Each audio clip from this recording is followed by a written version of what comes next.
El grito desesperado de Julia resonó en la madrugada cuando descubrió las marcas de sangre seca en las perreras, mientras Marco sonreía a lo lejos, susurrando palabras dulces a un cachorro que temblaba incontrolablemente en sus manos. 3 meses antes, cuando las primeras hojas otoñales comenzaban a bailar por las calles empedradas del pequeño pueblo costero de Esperanza del Mar, nadie imaginaba que el hombre más querido de la comunidad guardaba secretos tan oscuros. El santuario del faro se erguía como un faro de esperanza para animales heridos y para las personas que los amaban. En lo alto del acantilado, donde un antiguo faro había guiado a navegantes durante décadas. Julia Andrade caminaba por la mañana entre las jaulas de las aves marinas, cargando un cubo de peces frescos y el peso de la responsabilidad heredada de su padre. A sus 32 años había transformado el sueño paterno en realidad.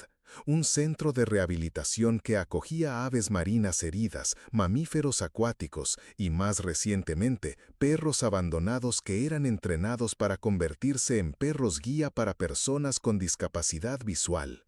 «Buenos días, mis amores», murmuraba ella a los pelícanos que se recuperaban de heridas causadas por redes de pesca. Su voz suave resonaba por la estructura de madera clara, construida con materiales sostenibles y pintada con los colores del mar. El santuario respiraba tranquilidad, con el sonido constante de las olas rompiendo en las rocas de abajo y el aroma salado del océano mezclado con el perfume de eucalipto de los árboles cercanos. Fue en esa atmósfera de paz que Marcelo Bastos llegó 6 meses atrás, presentándose como experto en adiestramiento canino con formación internacional. Alto, con el pelo castaño siempre bien peinado y una sonrisa cautivadora, Marco, como pronto fue apodado, conquistó la confianza de todos con su aparente gentileza y su impresionante conocimiento técnico. «Julia, tienes un trabajo maravilloso aquí», dijo él el primer día, observando a los perros rescatados que corrían libremente en un amplio recinto. «Pero imagínate el impacto que podemos causar si transformamos a algunos de ellos en perros guía. Sería revolucionario para la comunidad». La propuesta era seductora. Julia conocía a varias personas en el pueblo que necesitaban perros guía, pero los costes y la lista de espera en centros especializados hacían el sueño casi imposible. Marco ofrecía la solución perfecta. Él entrenaría a los perros ahí mismo, en el santuario, usando métodos modernos que había aprendido en Europa. «Mi método se basa en el refuerzo positivo absoluto», explicaba él a los voluntarios que se reunían semanalmente. «Cada animal es único y mi responsabilidad es encontrar la llave de su confianza. Paciencia, cariño y comprensión, esa es la tríada sagrada del adiestramiento». Lucas Pereira, uno de los voluntarios más antiguos del santuario, recordaba perfectamente esas palabras.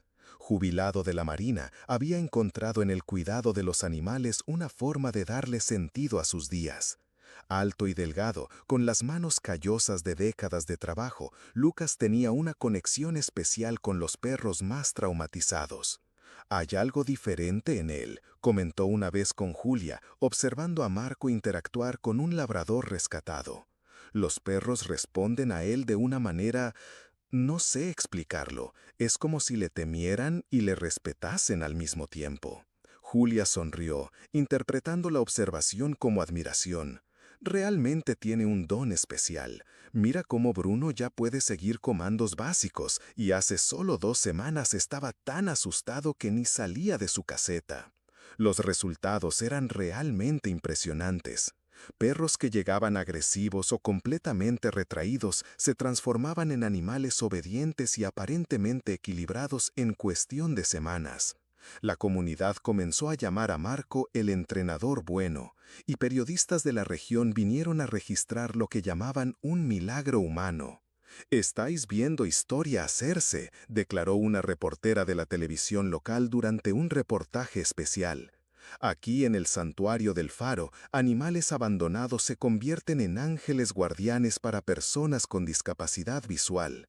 Marco sonreía a las cámaras, siempre humilde, siempre amable.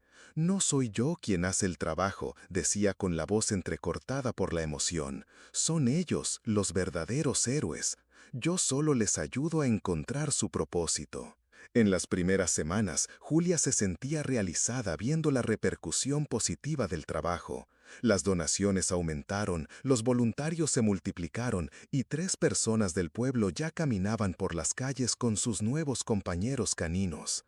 María Santos, una señora de 70 años que había perdido la vista por la diabetes, no se cansaba de elogiar a su perro. Rex me ha cambiado la vida, contaba a quien quisiera escuchar. Antes apenas salía de casa, ahora camino por la playa todas las mañanas. Y él es tan cariñoso, tan obediente, parece que entiende cada palabra que digo. Pero fue justamente la obediencia extrema de los perros lo que comenzó a inquietar a Lucas. Él había trabajado con perros de la marina y sabía que incluso los más bien entrenados mantenían rasgos de personalidad y espontaneidad. Los perros de Marco eran diferentes, demasiado perfectos, demasiado silenciosos, como si toda su naturaleza canina hubiera sido suprimida. «Julia, ¿te has fijado que nunca juegan entre ellos?», le preguntó una tarde, mientras observaban a los perros entrenados caminar en perfecta formación por el patio. «Y mira sus ojos, hay algo vacío». Julia fruncía el ceño. «Son perros de trabajo, Lucas. Es natural que sean más disciplinados». «Disciplinados, sí, pero estos parecen apagados». La semilla de la duda estaba plantada, pero Julia la sofocó con los resultados tangibles del trabajo. El santuario nunca había tenido tanta visibilidad y los recursos que llegaban permitían expandir la atención a más animales heridos. ¿Cómo podía cuestionar métodos que funcionaban tan bien? La respuesta llegaría de forma brutal en una madrugada de martes, cuando Julia decidió hacer una visita de inspección a las perreras después de recibir una llamada anónima sobre ruidos extraños provenientes del santuario durante la noche. Llegó a las 4 de la mañana, cuando la niebla aún abrazaba el acantilado y solo el antiguo faro iluminaba el camino. El silencio era opresivo, ni siquiera el habitual sonido de las olas parecía penetrar la atmósfera densa. Julia encendió su linterna y caminó hacia el sector donde estaban los cachorros en entrenamiento. El olor estaba mal, no había el aroma habitual a pienso y premios, sino algo metálico que le revolvió el estómago. Fue entonces cuando vio las marcas, arañazos profundos en las paredes de madera, como si garras desesperadas hubieran intentado escalar para escapar. Manchas oscuras en el suelo que parecían sangre seca. Y el silencio aterrador de cachorros que deberían estar durmiendo, pero que parecían congelados del miedo. «¿Hay alguien ahí?», llamó ella, con la voz temblorosa. Fue entonces cuando Marco apareció, surgiendo de las sombras como un fantasma sonriente. Estaba impecablemente vestido a esa hora, como si nunca durmiera. «Julia, qué sorpresa encontrarte aquí tan temprano. ¿Algún problema?» «Yo recibí una llamada sobre ruidos extraños. ¿Y estas marcas? ¿Qué pasó aquí?» La sonrisa de Marco no vaciló ni un segundo. «Ah, eso. Tuvimos un incidente con uno de los cachorros anoche. Muy agitado, ya sabes cómo son. Algunas razas son naturalmente más intensas. Nada que no se resuelva con más entrenamiento y cariño». Julia observó sus ojos, buscando señales de que mintiera. Pero Marco era convincente, siempre lo había sido. Su voz seguía dulce, sus manos gesticulaban con la misma suavidad de siempre. «¿Estás segura de que todo está bien?», insistió ella. «Claro, querida, confía en mí. Nunca permitiría que algo dañara a nuestros pequeños. Sabes que son mi pasión». Julia quería creer, desesperadamente quería creer. Pero cuando volvió a casa esa mañana, no pudo sacar de su mente la imagen de los arañazos en las paredes y el olor metálico que persistía en sus fosas nasales. 2 días después, Lucas experimentó su propia revelación perturbadora. Había olvidado su abrigo en el santuario y volvió a buscarlo al final de la tarde. El lugar estaba aparentemente vacío, pero oyó ruidos provenientes del cobertizo de contención, una estructura que se usaba para animales recién llegados que necesitaban observación veterinaria. Se acercó con cuidado y encontró la puerta entreabierta. Lo que vio a través de la rendija lo dejó petrificado. Jaulas improvisadas, más pequeñas de lo permitido por cualquier regulación, albergaban animales en condiciones deplorables. Perros con patas heridas, zorros rescatados encogidos en rincones, todos con los ojos vidriosos de terror. Y en el centro de esa pesadilla, Marco manipulaba un dispositivo que Lucas reconoció inmediatamente, un aparato de descargas eléctricas usado para adiestramiento. Su voz, que todos conocían como suave y cariñosa, sonaba fría y autoritaria. «Vas a aprender a obedecer», le decía a un Golden Retriever que temblaba incontrolablemente. «No hay alternativa, solo hay una forma de hacer esto bien». Lucas retrocedió en shock, con el corazón latiéndole con fuerza. Había visto campos de entrenamiento militar, conocía los métodos más duros de disciplina, pero nunca algo tan cruel aplicado a animales indefensos. Necesitaba contárselo a Julia, pero ¿cómo explicarlo sin parecer que estaba inventando historias sobre el héroe de la comunidad? Mientras tanto, Julia se sumergía en sus propias investigaciones. Algo en la explicación de Marco sobre el incidente nocturno no encajaba. Empezó a revisar los documentos que él había presentado cuando fue contratado, buscando pistas sobre su formación y métodos. Fue en una carpeta olvidada en la oficina, donde encontró correspondencia que la dejó nauseabunda. Cartas intercambiadas entre Marco y un supuesto especialista en adiestramiento avanzado, compradas en un sitio web oscuro que prometía resultados inmediatos a través de técnicas revolucionarias. Las instrucciones eran explícitas: uso de descargas eléctricas controladas, privación del sueño, intimidación a través de ruidos fuertes y, más perturbador aún, aislamiento emocional total hasta la sumisión completa. El método tenía un nombre técnico: resocialización por dominación, una nomenclatura aparentemente científica para disfrazar tortura psicológica. Julia sintió que el mundo se derrumbaba a su alrededor. El hombre en quien había depositado total confianza, que había elevado el santuario a un nuevo nivel de reconocimiento, era un farsante cruel que torturaba a los animales bajo su protección. Pero ¿cómo exponerlo sin destruir todo lo que habían construido? La respuesta llegó cuando menos lo esperaba. El doctor Roberto Farías, veterinario de la clínica oftalmológica donde los perros guía hacían seguimiento médico, llamó desesperado. «Julia, necesito hablar contigo urgentemente sobre Rex, el perro de la señora María. Tuvo un colapso aquí en la clínica esta mañana. Convulsiones, tos con sangre, un cuadro que nunca he visto antes». «Pero estaba bien ayer», protestó Julia. «Exactamente, por eso estoy preocupado. Hice todos los exámenes posibles y encontré algo perturbador. Tiene lesiones internas consistentes con descargas eléctricas crónicas. Julia, alguien torturó a este animal». La mecha se había encendido. Julia ya no podía ignorar la verdad que se dibujaba ante ella. Esa noche, convocó una reunión de emergencia con todos los voluntarios y empleados del santuario. La sala de reuniones, que normalmente respiraba camaradería y propósito común, se transformó en un tribunal improvisado. Julia presentó sus descubrimientos con la voz entrecortada, mostrando las cartas, los documentos falsificados, los testimonios de Lucas y el informe veterinario de Rex. «Ustedes no entienden», dijo Marco, cuando fue confrontado, su máscara de gentileza finalmente cayendo. «Mi método puede parecer duro, pero es el único que funciona.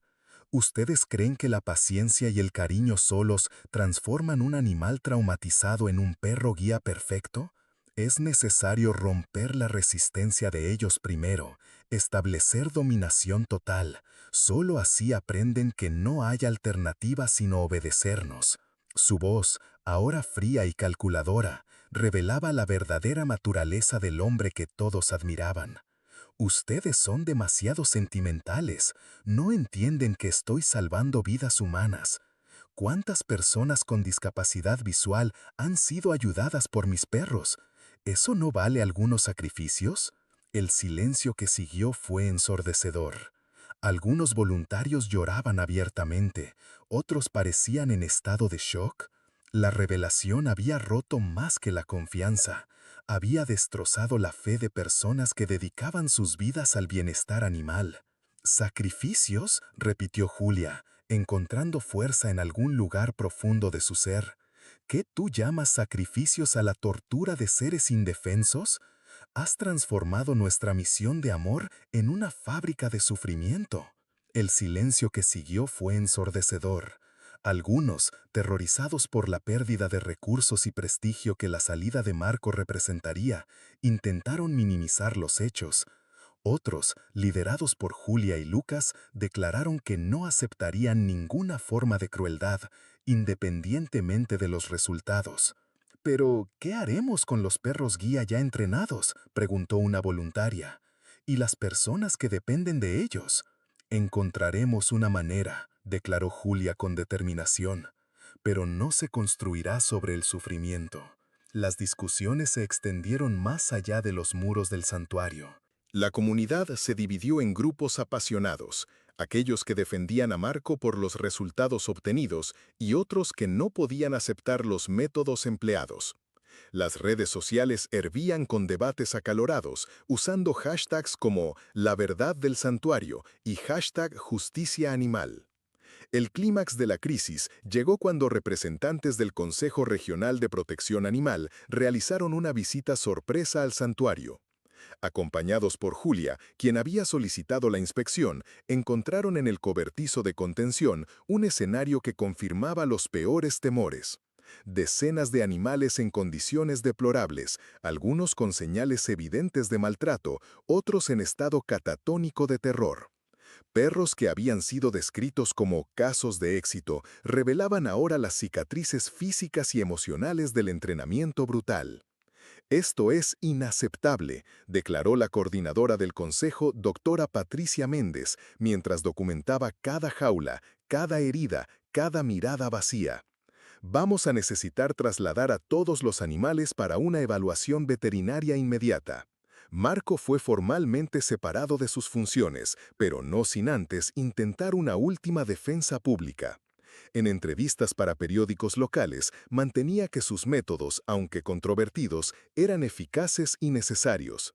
¿Prefieren un mundo donde las personas con discapacidad visual queden atrapadas en casa o un mundo donde algunos animales pasan por un proceso de adaptación más riguroso para convertirse en héroes?, cuestionaba, aparentemente convencido de su propia retórica. Pero las palabras caían en el vacío. La comunidad había visto demasiado, sufrido demasiado con la revelación de la verdad. Cada intento de justificación de Marco solo reforzaba la certeza de que habían sido engañados por un hombre que confundía crueldad con eficiencia.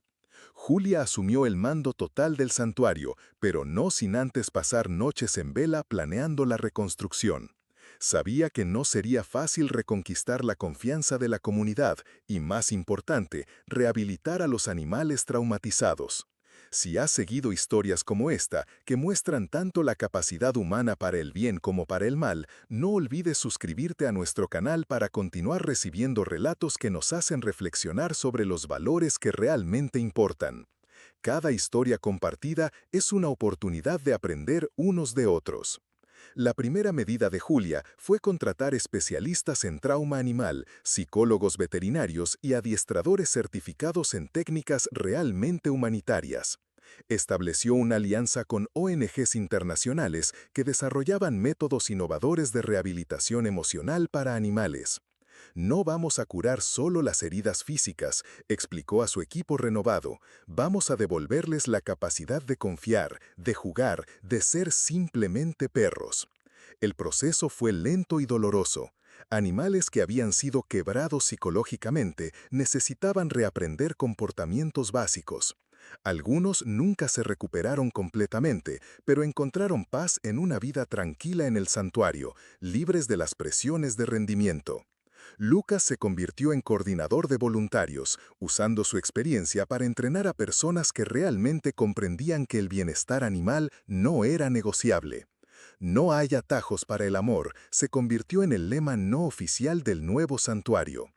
3 meses después de la revelación de la verdad, el primer perro guía entrenado con los nuevos métodos fue entregado. Bruno, un labrador que había sido una de las primeras víctimas de Marco, logró superar sus traumas y convertirse en un compañero leal y equilibrado. Es diferente a los demás, observó su nuevo dueño, un profesor jubilado que había perdido la vista en un accidente. Tiene personalidad propia, juega conmigo, a veces incluso me desobedece cuando creo que estoy siendo terco. Es perfecto. Julia sonrió al oír esas palabras. Finalmente, habían encontrado el equilibrio entre eficiencia y humanidad. El santuario reconstruido no tenía la misma visibilidad mediática de antes, pero poseía algo mucho más valioso: integridad. Los voluntarios llegaban motivados por propósitos genuinos, las donaciones provenían de personas que realmente comprendían la misión, y los animales, todos ellos, eran tratados con el respeto que merecían. Julia dobló la carta con cuidado y la guardó en un cajón especial, junto con decenas de otras cartas similares. Cada una representaba una vida transformada, no solo por el trabajo del santuario, sino por la decisión de hacer lo correcto. El faro seguía encendiéndose todas las noches, como siempre lo había hecho durante décadas. Pero ahora, además de guiar a navegantes perdidos en el mar, iluminaba un santuario donde la verdadera compasión había triunfado sobre la eficiencia cruel, donde la luz de la integridad brillaba más fuerte que cualquier resultado obtenido a través del sufrimiento. Y en las madrugadas silenciosas, cuando solo el sonido de las olas rompía el silencio, los animales dormían en paz, sabiendo que estaban verdaderamente seguros, no solo físicamente, sino emocionalmente protegidos por personas que habían elegido el camino más difícil, pero infinitamente más digno. La luz del faro seguirá brillando, testigo eterno de que, incluso en la oscuridad más profunda, la verdad y la compasión siempre encuentran la forma de prevalecer.